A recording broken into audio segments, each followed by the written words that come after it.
Hello, আপনারা সবাই কেমন আছেন? আপনাদের সামনে আমি একটি নতুন ভিডিও নিয়ে উপস্থিত হয়েছি। আর আমি এই ভিডিওটির দ্বিতীয় পার্ট এখানে সম্পূর্ণ আলোচনা করব।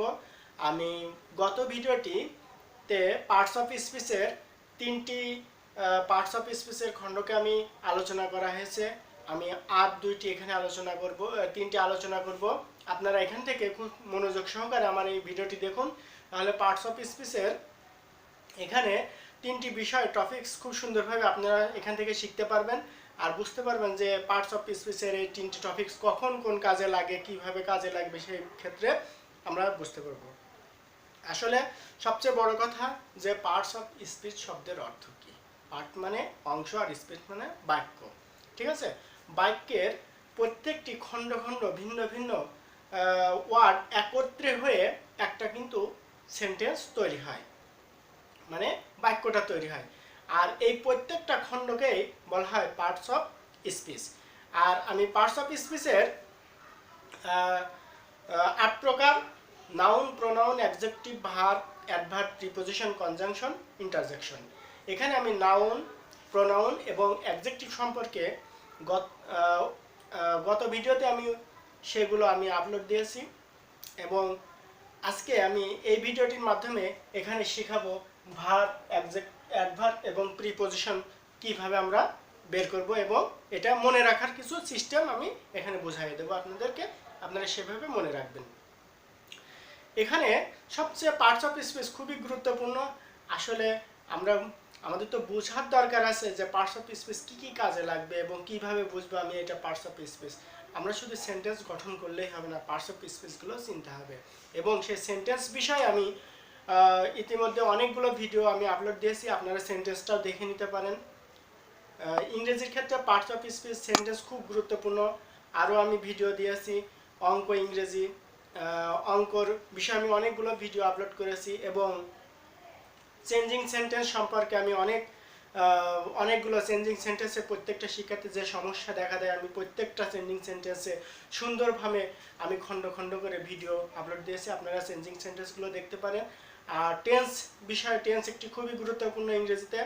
আর টেন্স বিষয়ে আমি খুব সুন্দরভাবে আলোচনা করেছি, প্রতিটা টেন্সটা আমি খুব সুন্দরভাবে আলোচনা করে দিয়েছি। একটা টেন্স থেকে অনেকগুলো আইটেম শেখা যায়।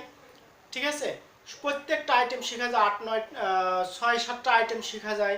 যেমন টেন্স, নেগেটিভ, ইন্টারোগেটিভ শেখাইছি সেখানে, right from, verb, voice, narration. একটা টেন্স থেকেই কিন্তু আমি এতগুলো আইটেম সেখানে শেখানো হয়েছে, ভার্বের লিস্ট শেখানো হয়েছে। ঠিক আছে, আপনারা সেখান থেকে ওইটাও দেখতে পারেন।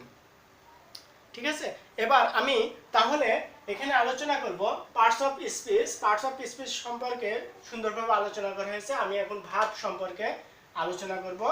যেমন ভার্ব, যে ওয়ার্ড দ্বারা কোনো কাজ বোঝায় তাকে ভার্ব বলা হয়, মানে কোন কাজটা করব সেটাই কিন্তু আমার ভার্ব বোঝায়। যেমন গো, যাওয়া, ভার্ব। ওয়ার্ক, কাজ করা, এটা ভার্ব। ইট, খাওয়া, এটা ভার্ব। এরপরে রাইট, লেখা, এটা ভার্ব। স্লিপ, এটা ভার্ব হতে পারে। এজন্য আমি এখানে লেখা হয়েছে যেমন ভার্বগুলো কি কি: রিড মানে পড়া, রান মানে দৌড়ানো, সিং মানে গান করা, গান করাও কিন্তু একটা ভার্ব। ইট মানে খাওয়া, প্লে খেলা করা, এটা ভার্ব। ওয়ার্ক, রাইট, গো, গো মানে যাওয়া, এবং স্লিপ। এই যে এখানে কিছু আমি ওয়ার্ড লিখে দিয়েছি, এইগুলো যদি কোনো স্টুডেন্ট যদি একটু মনে রাখতে পারে তাহলে ভার্বগুলো তার চিনতে সহজ হবে। মানে যে কাজটা আমি করব, উদ্দেশ্য যে কাজটা নিয়ে, সেটাই হলো ভার্ব মনে করতে হবে। আমি কি করছি, আমি স্লিপ, আমি ঘুমাচ্ছি, না আমি হাঁটছি, না আমি দৌড়াচ্ছি, না আমি পড়ছি, না আমি টিভি দেখছি, মানে যাই কিছু করা, সি মানে দেখা, সেটাও কিন্তু ভার্ব হয়। যেটা করছি সেটাই, কাজটাই হলো ভার্ব। ঠিক আছে, এখানে তাহলে আমরা কি বলবো, যে ওয়ার্ড দ্বারা কোনো কাজ করা, যে ওয়ার্ড দ্বারা কোনো কাজ বোঝায় তাকে ভার্ব বলা হয়। যে ওয়ার্ড দ্বারা কোনো কাজ করা বোঝায় সেটাকে, যেমন কাজের মধ্যে পড়া, একটা ছাত্র পড়তে বসেছে, সে কি করছে, পড়ছে, তার কাজটা কি, পড়া। রান, একটা বাচ্চা দৌড়াদৌড়ি করছে, সেটা কিন্তু তার ভার্ব। সিং, গান করছে, কি করছে, গান করছে, সেটা ভার্ব বোঝানো হয়। ইট, প্লে, ওয়ার্ক কি করছে? কাজ করছে। ওয়ার্ক মানে হাঁটা, সে হাঁটছে, কাজ করছে। রাইট কি লিখছে? চিঠি লিখছে বা যা কিছু লিখুক ভার্ব। গো সে যাচ্ছে। এই যে এই জিনিসগুলো আমাদেরকে ভার্ব বলা হয়। যেমন এখানে দে প্লে ক্রিকেট, তারা ক্রিকেট খেলে। তাহলে কি খেলে? ক্রিকেট খেলে। কি করছে? প্লে। কাজটা কি? প্লে। প্লেটা হলো আমাদের ভার্ব।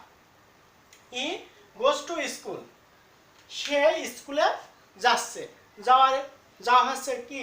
যাওয়া হচ্ছে গোস্ট। গো মানে যাওয়া, গোস্ট এখানে এটা হলো আমাদের ভার্ব বলা হয়। ঠিক আছে, এইভাবে আমাদেরকে বুঝতে হবে যে সাবজেক্টের পরেই কিন্তু সাহায্যকারী ভার্বের পরেই কিন্তু ভার্ব বসে। আর প্রেজেন্ট ইনডিফিনিট টেন্সের ক্ষেত্রে আমাদের কিন্তু ভার্ব, সাহায্যকারী ভার্ব থাকে না, এজন্য সাবজেক্টের পরেই কিন্তু বসে যায়। এজন্য আমাদেরকে এটা মনে রাখতে, দে প্লে ক্রিকেট, এই প্লেটা verb, he goes to school, গোটা হলো ভার্ব। এইভাবে আমাদেরকে মনে রাখতে হবে। এবার যেটা খুবই ইম্পর্টেন্ট সেটা হচ্ছে অ্যাডভার্ব, যে ওয়ার্ড নাউন ও প্রোনাউন ব্যতীত ভার্ব এবং অ্যাডজেক্টিভ যে কোনো পার্টস অফ স্পিচকে নির্দেশ করে তাকে অ্যাডভার্ব বলা হয়। আমি আবারও বলি, যে ওয়ার্ড দ্বারা নাউন এবং প্রোনাউন ব্যতীত, যে ওয়ার্ড দ্বারা নাউন এবং প্রোনাউন ব্যতীত ভার্ব এবং অ্যাডজেক্টিভকে যে কোনো পার্টস অফ স্পিচকে নির্দেশ করে তাকে ভার্ব বলা হয়। ঠিক, অ্যাডভার্ব বলা হয়। যেমন এখানে কুইকলি, স্লোলি, কেয়ারফুলি, ভেরি, এগুলোকে ফাস্ট, সুন, ফাস্ট মানে দ্রুত, অলওয়েজ, এগুলোকে আমরা কি বলবো? যে অ্যাডভার্ব বলবো। যেমন আবার আরেকটা চেনার উপায়, যদি লাস্টে অ্যাডভার্ব চেনার উপায় হচ্ছে এল ওয়াই যদি থাকে সেটাকে অ্যাডভার্ব বলা হয়। এল ওয়াই থাকলে অ্যাডভার্ব, এই যে L Y adverb, L Y adverb, double L Y থাকলেও অ্যাডভার্ব বলা হয়, ভেরি ওয়াই থাকলেও ভার্ব হয়। ঠিক আছে, এইভাবে কিন্তু আমাদেরকে মনে রাখতে হবে যে ভার্বটা, অ্যাডভার্বটা কি? যে ভার্ব এবং অ্যাডজেক্টিভকে যে কোনো পার্টস অফ স্পিচকে নির্দেশ করে তাকে ভার্ব বলা হয়। যেমন এখানে বলা হয়েছে যে হি ওয়ার্ক স্লোলি, তার কাজটা কি? ভার্ব। ওয়ার্ক মানে হাঁটা, এবং এটাকে আমাদের কি করা হয়েছে? ভার্ব। স্লোলি এটাকে নির্দেশ করেছে, তার হাঁটা খুব স্লোলি, ধীর গতি। তাহলে এই ভার্ব এবং অ্যাডজেক্টিভকে নির্দেশ করে, যে ভার্ব এবং অ্যাডজেক্টিভকে পার্টস অফ স্পিচকে নির্দেশ করে তাকে। যেমন সে ভার্ব মানে হাঁটছে, সে হাঁটছে, হাঁটাটা কি করছে? স্লোলি, তার খুব মানে স্লোলি, ধীর গতি হাঁটে সে। You are very sad, you are very sad, এখানে এই ভেরিটা হলো আমাদের, ভেরিটা হলো এটা আমার অ্যাডভার্ব। তাহলে আমাদের কিছু কিছু সেন্টেন্সের কিছু কিছু ওয়ার্ড যদি আমরা মনে রাখতে পারি তাহলে কিন্তু আমরা সহজে পার্টস অফ স্পিচ সম্পর্কে জানতে পারবো। যেমন কুইকলি, এটা মনে রাখতে হবে, কুইকলি মানে দ্রুত, স্লোলি মানে ধীর গতি বোঝায়, কেয়ারফুলি সতর্কভাবে, ভেরি, সোন, ফাস্ট, অলওয়েজ। যদি আমি এই ওয়ার্ডগুলো যদি মনে রাখা যায়, কোনো স্টুডেন্ট যদি এই ওয়ার্ডগুলো যদি মনে রাখে তাহলে সে কিন্তু ভার্ব সম্পর্কে ভালোভাবে তার জ্ঞান হবে। তাহলে আমাদের কি মনে রাখতে হবে? যে slowly, quickly, slowly, carefully, verb, very, soon, fast, always, এই শব্দগুলো যদি থাকে তাহলে আমরা মনে করব এটাকে আমরা অ্যাডভার্ব বলবো। অ্যাডভার্ব। প্রিপজিশন, প্রি মানে পূর্বে, পজিশন মানে অবস্থা। বলা হয়েছে যে ওয়ার্ড দ্বারা কোনো নাউন ও প্রোনাউনের পূর্বে বসে নাউন এবং প্রোনাউনের সঙ্গে সেন্টেন্সের অন্তর্গত অপর কোনো ওয়ার্ডের সম্বন্ধে প্রকাশ করে তাকে প্রিপজিশন বলা হয়।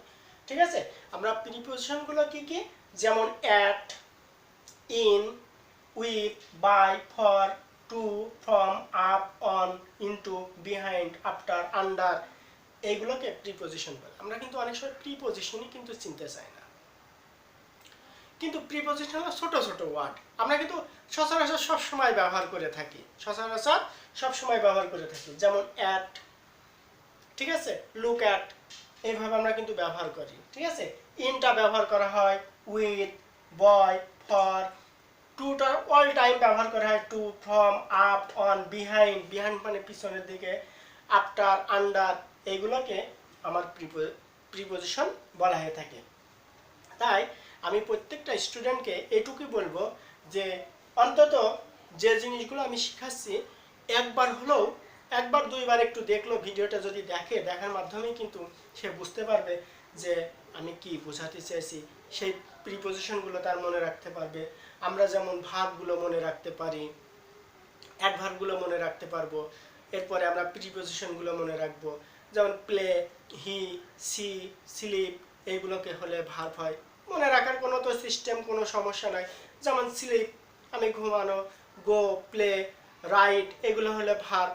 আর যদি আমি অ্যাডভার্ব বলি তাহলে অ্যাডভার্ব কী হবে? কুইকলি, স্লোলি, কেয়ারফুলি, সোন, ফাস্ট, ঠিক আছে? এইভাবে আমাদেরকে মনে হবে। ফাস্ট, অলওয়েজ, স্যাড, এগুলো, তারপরে ভেরি, এইগুলো যদি মনে রাখে কোনো স্টুডেন্ট তাহলে কিন্তু তারা এই বারবার করে মনে রাখে। খালি একবার থেকে দুইবার ভিডিওটা দেখলেই আমার মনে হয় সে শেখা হয়ে যাবে। কুইকলি কথাটা আমরা তো সবসময় ব্যবহার করি, স্লোলি কথাটা সবসময় ব্যবহার করি, কেয়ারফুলি, তারপরে ভেরি, ভেরি সবসময় ব্যবহার করি, স্যাড, তারপরে আমাদের এখানে স্যাডটা না, এখানে আছে ফাস্ট মানে দ্রুত, এবং সুন, অলওয়েজ, এই ওয়ার্ডগুলো কিন্তু আমরা সচরাচর ব্যবহার করি কিন্তু জানি না যে এটা আমাদের ভার্ব। এই জন্য জানার জন্য আমি প্রত্যেকটা স্টুডেন্টকে বলবো যারা নতুন আমার এই পার্টস অফ স্পিচ শিখছেন তারা এটা কিন্তু মনে রাখবেন। আর যেমন preposition, to, with, under, after, ঠিক আছে? এইভাবে বিহাইন্ড, ফর, বাই, উইথ, এইগুলো মনে রাখলেই আমাদের কিন্তু প্রিপোজিশন শেখা হয়ে যাবে। এখানে যেমন the book is on the table, প্রিপোজিশনের আবার কিছু ধারা আছে। যদি মনে হয় যে কোনো একটা বস্তু বা কোনো একটা জিনিস একটা টেবিলের উপরে রাখা হয় তখন কিন্তু আমরা অন শব্দটা ব্যবহার করি। The book is on the table, বইটি টেবিলের উপরে রাখার কথা বলা হয়েছে, যে বইটি টেবিলের উপরে রাখো। তাহলে কোনো কিছু নিচের থেকে যদি কোনো বস্তু যদি কোনো কিছুর উপরে রাখা হয় তাহলে সেটাকে আমরা অন ব্যবহার করব।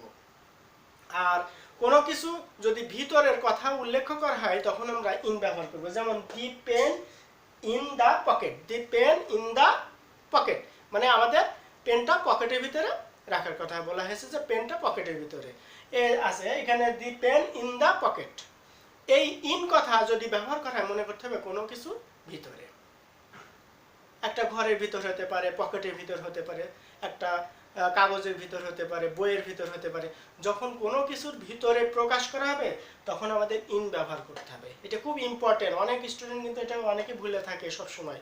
আমি এই জন্যই বলবো যখন কোনো কিছু আমাদের ইন কথা, যখন কোনো কিছুর ভিতরে যদি একটা ড্যাশ দেওয়া থাকে তখন মনে রাখতে হবে আমাদের ইন ব্যবহার করবে।